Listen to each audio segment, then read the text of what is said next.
ಪಾಲಯ ಸಾರ ಸಾಕ್ಷಿ ಸಮಾನ ರಹಿತ ಮೋಹನಾಂಗಿ ಸದಾ ಪಾಲಯ ಸಾರ ಸಾಕ್ಷಿ ಸಮಾನ ರಹಿತ ಮೋಹನಾಂಗಿ ಸದಾ ಪಾಲಯ ಸಾರ ಸಾಕ್ಷಿ ಸಮಾನ ರಹಿತ ಮೋಹನಾಂಗಿ ಸದಾ ಪಾಲಯ ಸುಧಾ ಮಧುರವ ವಿಲಾಸಿನಿ ಸುಧಾ ಮಧುರವ ವಿಲಾಸಿನಿ ಸುಧಾ ಮಧುರವ ವಿಲಾಸಿನಿ ಸುಧಾ ಮಧುರವ ವಿಲಾಸಿನಿ ಸುಜನಾಗಮೋದಿನಿ ಸುಭಾಷಿಣಿ ಸುಜನಾಗಮೋದಿನಿ ಸುಭಾಷಿಣಿ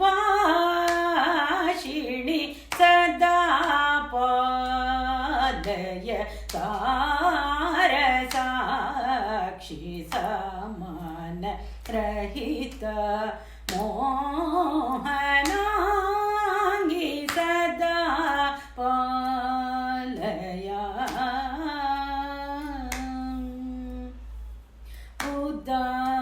ಉದಾರ್ಚಿತ ಪರಮ ಪಾವನಿ ಉದಾರ್ಚಿತ ಪರಮ ಪಾವನಿ ಭುವನತ್ರಯ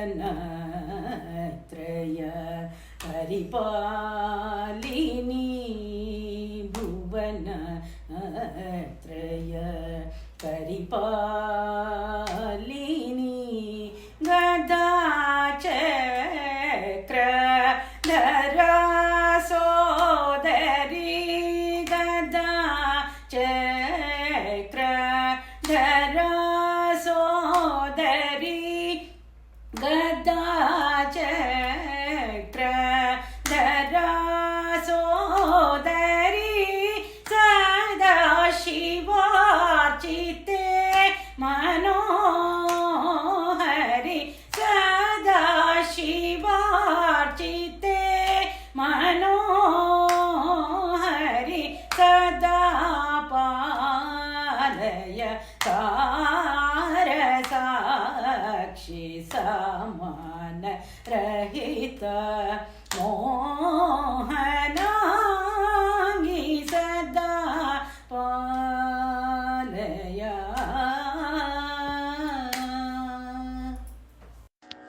ಶುಕ್ಲಾಂಬರಧರಂ ವಿಷ್ಣುಂ ಶಶಿವರ್ಣಂ ಚತುರ್ಭುಜಂ ಪ್ರಸನ್ನವದನಂ ಧ್ಯಾಯೇತ್ ಸರ್ವವಿಘ್ನೋಪಶಾಂತಯೇ. ಅಗಜಾನನ ಪದ್ಮಾರ್ಕಂ ಗಜಾನನಮಹರ್ನಿಶಂ ಅನೇಕದಂತಂ ಭಕ್ತಾನಾಂ ಏಕದಂತಮುಪಾಸ್ಮಹೇ. ತಮೇವ ಶರಣಂ ಗಚ್ಚ ಸರ್ವಭಾವೇನ ಭಾರತ. ತತ್ಪ್ರಸಾದಾತ್ ಪರಾಂ ಶಾಂತಿಂ ಸ್ಥಾನಂ ಪ್ರಾಪ್ಸ್ಯಸಿ ಶಾಶ್ವತಂ. ಇತಿ ತೇ ಜ್ಞಾನಮಾಖ್ಯಾತಂ ಗುಹ್ಯಾದ್ ಗುಹ್ಯತರಂ ಮಯಾ. ವಿಮೃಶ್ಯ ಏತದಶೇಷೇಣ ಯಥೇಚ್ಛಸಿ ತಥಾ ಕುರು. ಯ ಇಮಂ ಪರಮಂ ಗುಹ್ಯಂ ಮದ್ಭಕ್ತೇಷ್ವಭಿಧಾಸ್ಯತಿ. ಭಕ್ತಿಂ ಮಯಿ ಪರಾಂ ಕೃತ್ವಾ ಮಾಮೇ ವೈಷ್ಯತ್ಯ ಸಂಶಯಃ. ನ ಚ ತಸ್ಮಾನ್ ಮನುಷ್ಯೇಷು ಕಶ್ಚಿನ್ಮೇ ಪ್ರಿಯಕೃತ್ತಮಃ ಭವಿತಾ ನ ಚ ಮೇ ತಸ್ಮಾದನ್ಯಃ ಪ್ರಿಯತರೋ ಭುವಿ. ಅಂಬ ತ್ವಾಮನುಸಂದದಾಮಿ ಭಗವದ್ಗೀತೆ ಭವದ್ವೇಷಿಣಿ. ಇದುವರೆಗೆ ನಾವು ಭಗವದ್ಗೀತಾ ಜ್ಞಾನಾಭ್ಯಾಸದ ಪುನರಾವರ್ತನೆಯನ್ನು ಮಾಡುತ್ತಾ 12 ಅಧ್ಯಾಯಗಳನ್ನು ಮುಗಿಸಿ 13ನೇ ಅಧ್ಯಾಯವಾಗಿರುವಂತಹ ಕ್ಷೇತ್ರಜ್ಞ ಯೋಗಕ್ಕೆ ಪ್ರವೇಶ ಮಾಡಿದ್ದೇವೆ. 12ನೇ ಅಧ್ಯಾಯದಲ್ಲಿ ಪರಮಾತ್ಮನು ಭಕ್ತನ ಲಕ್ಷಣಗಳನ್ನು ತಿಳಿಸಿ,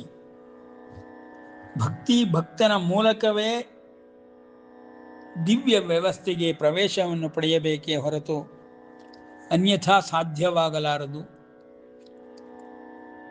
ರಾಕ್ಷಸಾದಿಗಳು ತಪಗಳನ್ನು ಮಾಡುತ್ತಾ ದೇವತೆಗಳನ್ನು ಒಲಿಸಿಕೊಂಡು ಶಿವನನ್ನಾಗಲಿ ಬ್ರಹ್ಮನನ್ನಾಗಲಿ ವರಗಳನ್ನು ಪಡೆದು ನೋಡಲು ಸಾಧ್ಯವಾದಾಗ್ಯೂ ಅವರಿಗೆ ದಿವ್ಯ ವ್ಯವಸ್ಥೆಯ ಕಿಂಚಿತ್ತು ಅಂಶಗಳು ತಿಳಿಯಲಾರದೆ ಹೋದವು. ಅಂತಹ ದಿವ್ಯ ವ್ಯವಸ್ಥೆಯನ್ನು ಅತಿ ಸೂಕ್ಷ್ಮ ಥರದಲ್ಲಿ ಅರ್ಥ ಮಾಡಿಕೊಳ್ಳಬಲ್ಲವನಿಗೆ ಮಾತ್ರ ಲಭಿಸುತ್ತದೆ. ಸ್ಥೂಲ ರೂಪದಲ್ಲಿ ಎಲ್ಲವೂ ಲೌಕಿಕಮಯವಾಗಿರುವುದರಿಂದ ಅತಿ ಸೂಕ್ಷ್ಮಗಳನ್ನು ತಿಳಿದುಕೊಳ್ಳುವಂತಹ ಜಾಣ್ಮೆಯನ್ನು ಬೆಳೆಸಿಕೊಂಡರೆ ಮತ್ತು ದಿವ್ಯ ದೃಷ್ಟಿಯನ್ನು ಪಡೆದುಕೊಂಡರೆ ನಾವು ಇಲ್ಲಿ ಸ್ಮರಿಸಬಹುದು. ದಿವ್ಯ ದೃಷ್ಟಿಯನ್ನು ಕೊಟ್ಟ ನಂತರವಷ್ಟೇ ಪರಮಾತ್ಮನು ವಿಶ್ವರೂಪ ದರ್ಶನವನ್ನು ಅರ್ಜುನನಿಗೆ ತೋರಿಸಲು ಸಾಧ್ಯವಾಗುತ್ತದೆ.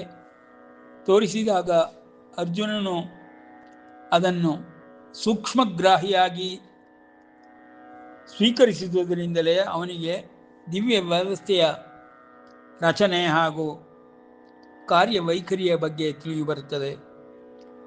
ಆದ್ದರಿಂದ ದಿವ್ಯ ವ್ಯವಸ್ಥೆಯನ್ನು ತಿಳಿದುಕೊಳ್ಳಲು ಅತಿ ಸೂಕ್ಷ್ಮ ಮತ್ತು ದಿವ್ಯ ದೃಷ್ಟಿಗಳನ್ನು ಹೊಂದುವುದು ಅತ್ಯಂತ ಅವಶ್ಯಕವೆಂಬುದನ್ನು ಮನಗಾಣುತ್ತಾ ಭಕ್ತಿಯೋಗದ ಮೂಲಕ ನನ್ನನ್ನು ತಿಳಿದುಕೊಳ್ಳಬಹುದು, ನನ್ನ ಬಳಿಗೆ ಬರಬಹುದು ಎಂಬುದಾಗಿ ಕೊಟ್ಟ ಅಭಯವಾಕ್ಯಗಳನ್ನು ಪರಮಾತ್ಮನು ಮುಂದುವರಿಸುತ್ತಾ ಕ್ಷೇತ್ರಜ್ಞವೆಂಬ ವಿವಿಧವಾದ ಜ್ಞಾನ ಭಾಂಡಾರವನ್ನು ಅರ್ಜುನನಿಗೆ ದಯಪಾಲಿಸುತ್ತಿದ್ದಾನೆ. 13ನೇ ಅಧ್ಯಾಯವು ಮೊದಲ 12 ಅಧ್ಯಾಯಗಳಂತೆ ಅಲ್ಲವೆಂಬುದನ್ನು ನಾವು ಮನಸ್ಸಿನಲ್ಲಿಟ್ಟುಕೊಂಡು ಸ್ಥೂಲ ರೂಪಕ್ಕೂ ಮತ್ತು ಲೌಕಿಕಕ್ಕೂ ಬಹಳ ಹತ್ತಿರದಲ್ಲಿರುವಂತಹ ಈ ಜ್ಞಾನವನ್ನು ಕ್ಷೇತ್ರಜ್ಞದ ಮೂಲಕ ಪರಮಾತ್ಮನು ಕೂಡ ಹೊರಟಿದ್ದಾನೆ. ಕ್ಷೇತ್ರಜ್ಞನನ್ನು ತಿಳಿದುಕೊಳ್ಳುವುದೇ ಅತ್ಯಂತ ಕಷ್ಟ ಸಾಧ್ಯವಾಗಿರುವಾಗ ಜೊತೆಗೆ ಕ್ಷೇತ್ರಜ್ಞನನ್ನು ಕ್ಷೇತ್ರದ ಮೂಲಕವೇ ತಿಳಿದುಕೊಳ್ಳಬೇಕೆಂಬುದನ್ನು ಒತ್ತಿ ಹೇಳುತ್ತಾ ಪರಮಾತ್ಮನು ಇದಂ ಶರೀರಂ ಕೌಂತೇಯ ಕ್ಷೇತ್ರಮಿತ್ಯಭಿಧೀಯತೆ. ಈ ಕ್ಷೇತ್ರ ಎಂಬುದಾಗಿ ಯಾವುದನ್ನು ನೀನು ಕೇಳುತ್ತಿರುವೆಯೋ ನೋಡುತ್ತಿರುವೆಯೋ ಅವೆಲ್ಲವೂ ಈ ಶರೀರವೇ ಹೊರತು ಅನ್ಯಥಾ ಬೇರೆ ಯಾವುದೂ ಅಲ್ಲಪ್ಪ. ನಮ್ಮ ಶರೀರವನ್ನು ನಾವು ನೋಡಿಕೊಂಡಾಗ ಮಾನವ ಶರೀರವನ್ನು ಹೊತ್ತ ನಮಗೆ ಇತಿಮಿತಿಗಳುಂಟು ಎಂಬುದು ತಿಳಿದು ಬರುತ್ತದೆ.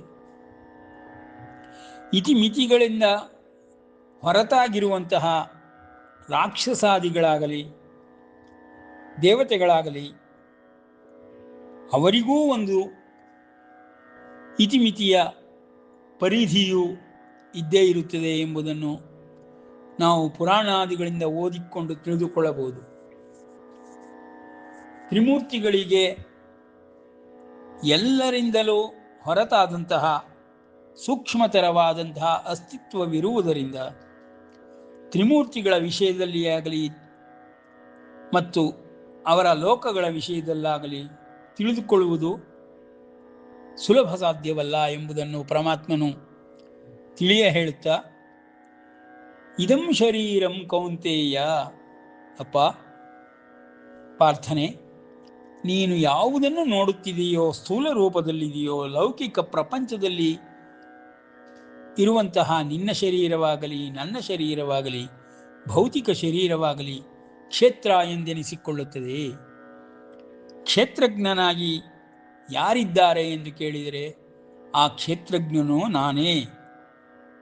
ನಾನೇ ಆ ಕ್ಷೇತ್ರಜ್ಞನು ಆಗಿದ್ದೇನೆ ಎಂಬುದಾಗಿ ಮುಂದಿನ ಶ್ಲೋಕದಲ್ಲಿ ಕ್ಷೇತ್ರಜ್ಞಂ ಚಾಪಿ ಮಾಂ ವಿದ್ಧಿ ಸರ್ವಕ್ಷೇತ್ರೇಷು ಭಾರತ ಕ್ಷೇತ್ರಜ್ಞಯೋರ್ಜ್ಞಾನಂ ಯತ್ತಜ್ಞಾನಂ ಮತಂ ಮಮ. ಕ್ಷೇತ್ರಜ್ಞನೇ ಸವಿತ್ರ ಮಂಡಲ ಮಧ್ಯವರ್ತಿಯಾಗಿರುವುದರಿಂದ ಅವನ ಪ್ರಭಾವವು ನಮ್ಮ ದೇಹದೊಳಗೆ ಆ ರೀತಿಯ ಸವಿತ್ರ ಮಂಡಲವನ್ನೇ ಸೃಷ್ಟಿಸಿ ಯಾಕೆ ಉಂಟಾಗುತ್ತಿಲ್ಲ ಮತ್ತು ಈ ಮಾನವ ದೇಹದಿಂದ ದಿವ್ಯ ವ್ಯವಸ್ಥೆಯಾಗಲಿ ದಿವ್ಯ ಶಕ್ತಿಗಳಾಗಲಿ ಸಿದ್ಧಿಗಳಾಗಲಿ ಒಂದು ಪ್ರಕಟವಾಗುತ್ತಿಲ್ಲ ಎಂಬ ಪ್ರಶ್ನೆ ಎದ್ದೇಳುತ್ತದೆ. ಕ್ಷೇತ್ರಜ್ಞನೇ ಪ್ರತಿ ಶರೀರದಲ್ಲಿಯೂ ಇರುವುದೆಂಬುದಾಗಿ ಪರಮಾತ್ಮನು ಹೇಳಿದರು. ಈ ಕ್ಷೇತ್ರದ ವಿಕಾರಗಳಿಂದ ದೋಷಗಳಿಂದ ಪರಮಾತ್ಮನ ಗೋಚರವು ಸುಲಭವಾಗಿ ಆಗುವುದಿಲ್ಲ. ಈ ದೋಷಗಳನ್ನು ಸರಿಪಡಿಸಿಕೊಂಡಾಗ ಕ್ಷೇತ್ರವೂ ಕ್ಷೇತ್ರಜ್ಞನಿಗೆ ಸಮನಾಗಿ ಸ್ಪಂದಿಸಲಾರಂಭಿಸುತ್ತದೆ, ಪಾರದರ್ಶಕತೆ ಬರುತ್ತದೆ.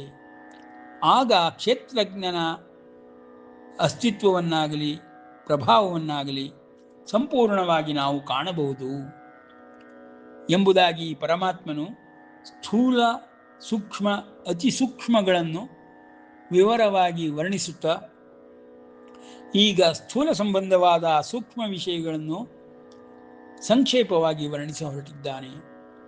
ಇದು ಕ್ಷೇತ್ರಕ್ಕೆ ಮಾತ್ರ ಅನ್ವಯವಾಗುವಂತೆ, ಅಂದರೆ ನಮ್ಮ ಶರೀರಗಳಿಗೆ ಅನ್ವಯವಾಗುವಂತಹ ವಿಷಯಗಳನ್ನೇ ಪ್ರಸ್ತಾಪ ಮಾಡುತ್ತಾ ಪರಮಾತ್ಮನು ಈ ಸವಿಕಾರಮುದಾಹೃತಂ ಏತಕ್ಷೇತ್ರಂ ಸಮಾಸೇನ ಸವಿಕಾರಮುದಾಹೃತಂ ಎಂಬುದನ್ನು ವರ್ಣಿಸ ಹೊರಟಿದ್ದಾನೆ. ಅಂದರೆ ದೋಷಗಳಿಂದ ಕೂಡಿರುವಂತಹ ಈ ಶರೀರ, ಭೌತಿಕ ಶರೀರ, ಸೂಕ್ಷ್ಮ ಶರೀರಿಗೆ ಇಂತಹ ಭೌತಿಕ ಶರೀರಕ್ಕಿರುವಂತಹ ನ್ಯೂನತೆಗಳಾಗಲಿ ದೋಷಗಳಾಗಲಿ ಇರುವುದಿಲ್ಲ. ಅದು ಇನ್ನೂ ಶಕ್ತಿಶಾಲಿಯಾಗಿ ಕೆಲಸ ಮಾಡುತ್ತದೆ, ಸತ್ವಶಾಲಿಯಾಗಿಯೂ ಇರುತ್ತದೆ. ಅತಿ ಸೂಕ್ಷ್ಮ ಶರೀರವನ್ನು, ಕಾರಣ ಶರೀರವನ್ನು ಪರಮಾತ್ಮನು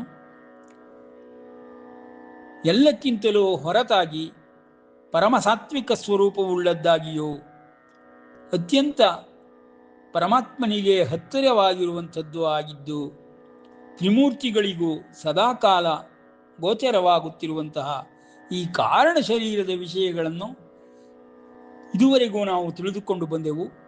12 ಅಧ್ಯಾಯಗಳಲ್ಲಿ ತಿಳಿದುಕೊಂಡಂತಹ ಅತಿ ಸೂಕ್ಷ್ಮ ವಿಚಾರಗಳನ್ನು ಈಗ ಪ್ರತಿಯೊಂದು ದೇಹದ ಮೂಲಕವೇ, ಕ್ಷೇತ್ರದ ಮೂಲಕವೇ ಕ್ಷೇತ್ರಜ್ಞನನ್ನು ತಿಳಿದುಕೊಳ್ಳಬೇಕಾದಂತಹ ಸನ್ನಿವೇಶವನ್ನು ಪರಮಾತ್ಮನು ವರ್ಣಿಸುತ್ತಾ ಈ ಒಂದು ಕ್ಷೇತ್ರದ ಬಗ್ಗೆ ಋಷಿಭಿಃ ಬಹುಧಾ ಗೀತಂ ಛಂದೋಭಿಃ ವಿವಿಧೈಃ ಪೃಥಕ್ ಬ್ರಹ್ಮಸೂತ್ರ ಪದೈಶ್ಚೈವ ಹೇತುಮದ್ಭಿರ್ ವಿನಿಶ್ಚಿತೈ. ಅಪ, ನಿಶ್ಚಯವಾಗಿರುವಂತಹ ವಿಚಾರಗಳನ್ನೇ ಬ್ರಹ್ಮಸೂತ್ರದಲ್ಲಾಗಲಿ, ಛಂದಸ್ಸಿಯ ಮೂಲಕಗಳಾಗಲಿ, ಪುರಾಣಗಳ ಮೂಲಕವಾಗಲಿ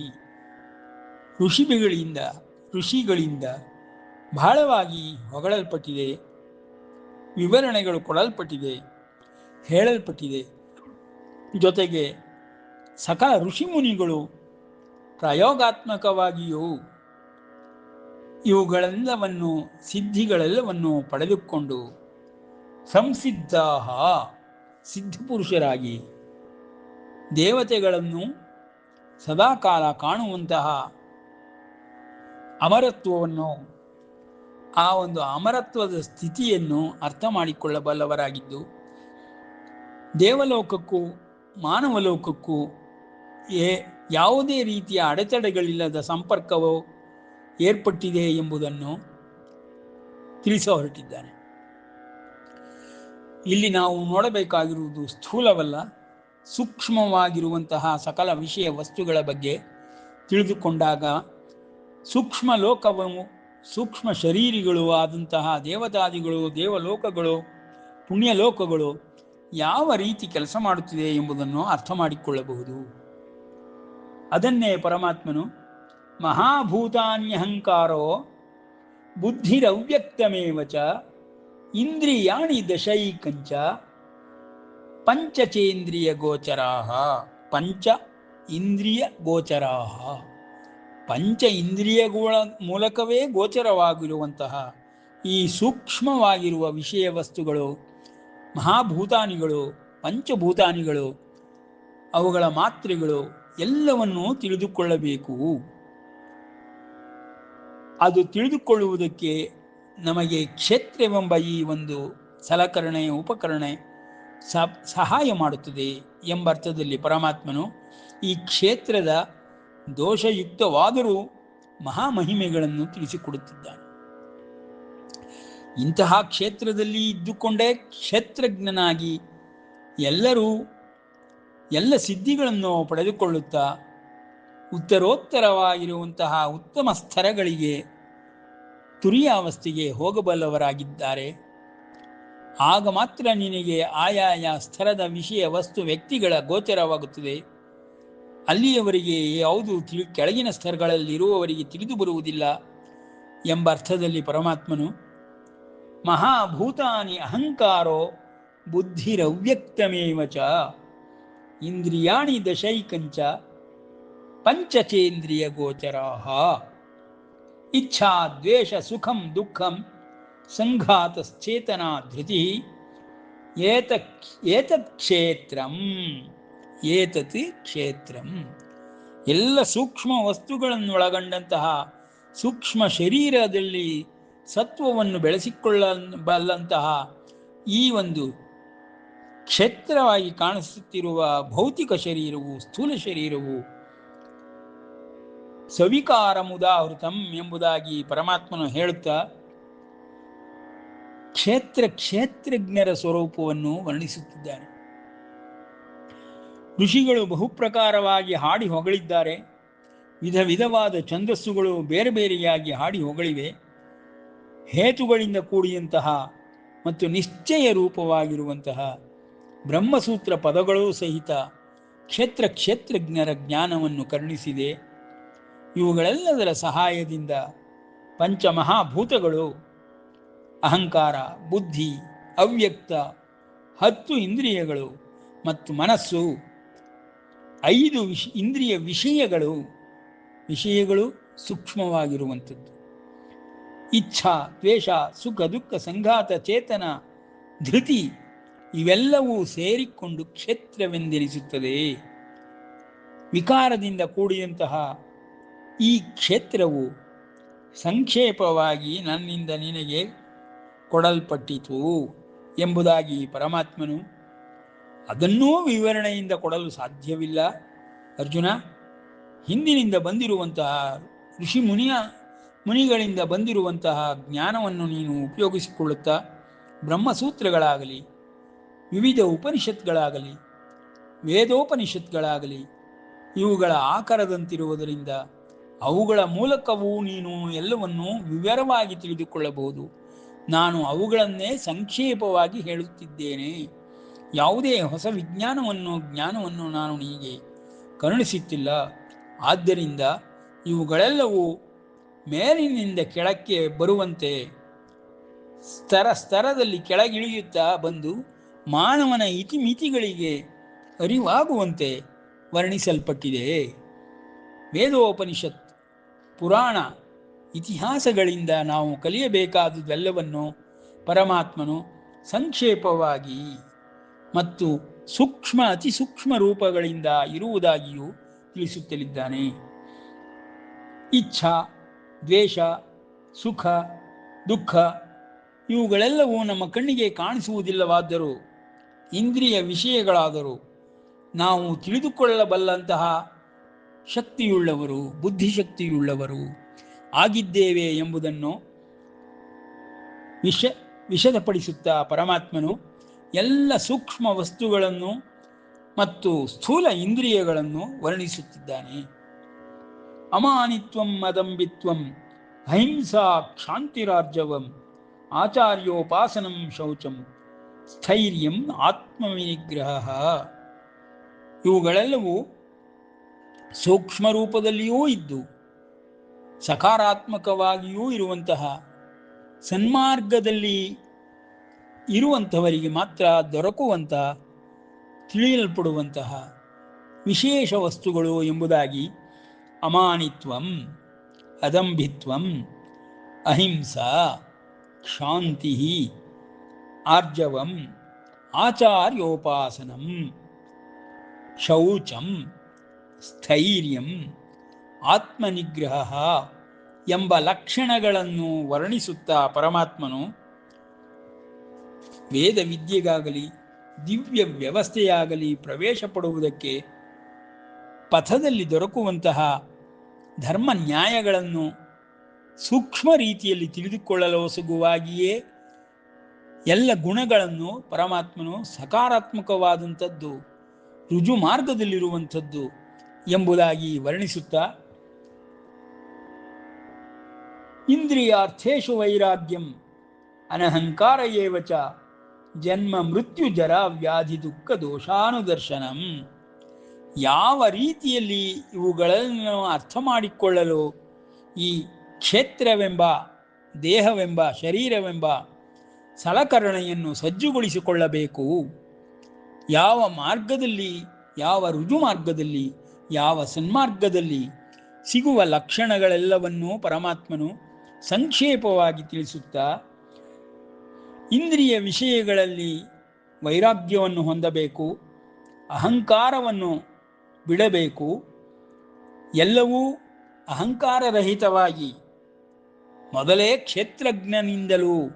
ಕ್ಷೇತ್ರದಿಂದಲೂ ಈ ಜಗತ್ತಿನಲ್ಲಿ ಗೋಚರಿಸುತ್ತಿರುವುದು ಎಂಬುದನ್ನು ಅರ್ಥ ಮಾಡಿಕೊಂಡು ಮನನ ಮಾಡಿಕೊಂಡು ಅಹಂಕಾರಗಳಿಂದ ನೋಡದೆ ತಾನು ಮಾಡುವವನೆಂಬುದನ್ನು ತಿಳಿದುಕೊಂಡು ಯಾವ ವಿಷಯಗಳೂ ತನ್ನ ಅಸ್ತಿತ್ವದಲ್ಲಿ ತನ್ನ ನಿಯಂತ್ರಣದಲ್ಲಿ ಇಲ್ಲವೆಂಬುದನ್ನು ಅರ್ಥ ಮಾಡಿಕೊಳ್ಳಲು ಸುಗ ಜನ್ಮ ಮೃತ್ಯು ಜರ ವ್ಯಾಧಿ ದುಃಖ ಇವುಗಳಲ್ಲಿ ದೋಷವನ್ನು ನೋಡಬೇಕು.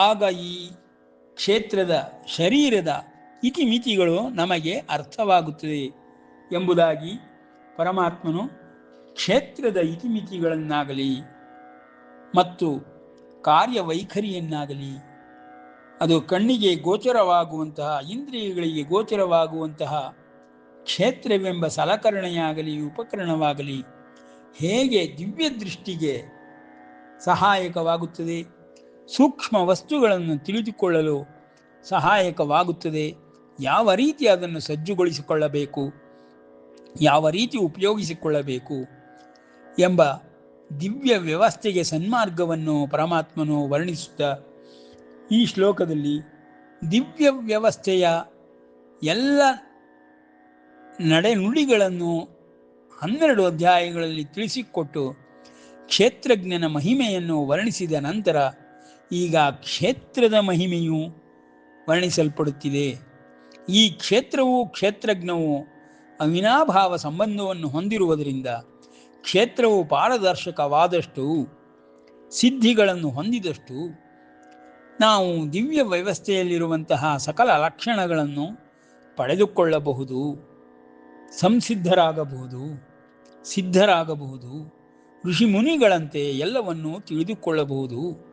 ಅವರಂತೆಯೇ ನಾವು ಯಾವತ್ ಜೀವವು ಸುಖಮಯವಾಗಿಯೂ ಮತ್ತು ದಿವ್ಯ ವ್ಯವಸ್ಥೆಯೇ ಧರ್ಮ ಮಾರ್ಗಕ್ಕೆ ಅನುಗುಣವಾಗಿಯೂ ಕಾಲಯಾಪನೆಯನ್ನು ಮಾಡಬಹುದು ಮತ್ತು ಉತ್ತಮ ಲೋಕಗಳಿಗೂ ಹೋಗಬಹುದು ಎಂಬುದೆಲ್ಲವನ್ನು ಪರಮಾತ್ಮನು ವರ್ಣಿಸುತ್ತಾ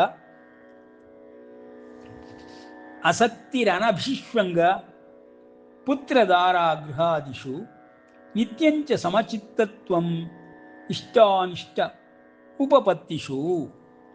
ಅಂದರೆ ಈ ಶರೀರವನ್ನೇ ತಿಳಿದುಕೊಳ್ಳದೇ ಇರುವಾಗ ಕ್ಷೇತ್ರ ಸಂಬಂಧವಾಗಿರುವಂತಹ ಕ್ಷೇತ್ರದ ಕಾರಣದಿಂದ ಮೋಹದಿಂದಲೂ ಅಹಂಕಾರದಿಂದಲೂ ಎಲ್ಲವೂ ಅಂಟಿಕೊಂಡಿರುವಂತಹ ಬಾಹ್ಯ ವಸ್ತುಗಳನ್ನು ಪರಮಾತ್ಮನು ವರ್ಣಿಸುತ್ತಿದ್ದಾನೆ.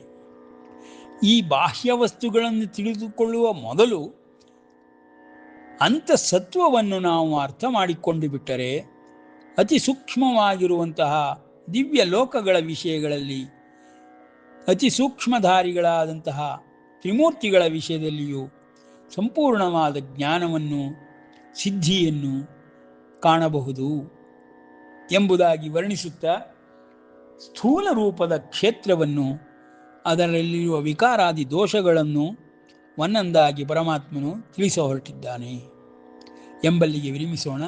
ಶ್ರೀಕೃಷ್ಣಾರ್ಪಣಮಸ್ತು.